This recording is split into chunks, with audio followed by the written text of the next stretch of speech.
राजसाहेबांनी कालच एका सभेमध्ये श्री सिद्धिविनायक आज सकाळीच श्री सिद्धिविनायक मंदिराच्या बाबतीत काही गैरसमजाने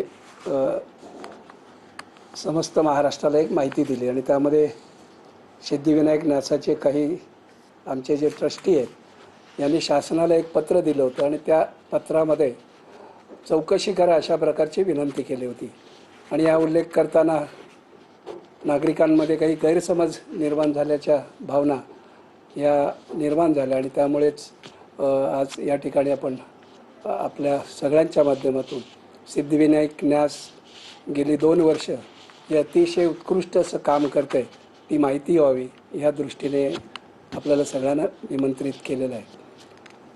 आपले काही प्रश्न असतील तर ते विचारा, म्हणजे मला पुढच्या काही विषयांच्या बाबतीत बोलता येईल। त्यांनी असा आरोप केला की न्यासाच्या काही जे विश्वस्त आहेत त्यांनी एकनाथ शिंदे यांना पत्र देऊन 18 कोटी रुपये वाचवले अशा प्रकारचं पत्र दिलं आहे। एक वर्षाला 18 कोटीचा घोटाळा किंवा चोरी या सिद्धिविनायक न्यासामध्ये होते अशा प्रकारचं पत्रामध्ये उल्लेख असा त्यांनी आरोप केला। त्याच्यामध्ये चोरी असा उल्लेख नाही। गेली 2 वर्ष म्हणजे पूर्वी श्री सिद्धिविनायक न्यासाची जी काही दानपेटी होती या दानपेटीमध्ये येणारी रक्कम ही साधारण 40-45 लाख रुपये होती आणि गेल्या महिन्याभरामध्ये ही साधारणतः 90, 95, 98 लाखापर्यंत ही अशी वाढलेली आहे आणि त्यामुळे ज्या काही उपाययोजना केल्या ह्या उपाययोजना केल्यामुळे ही वाढली आहे।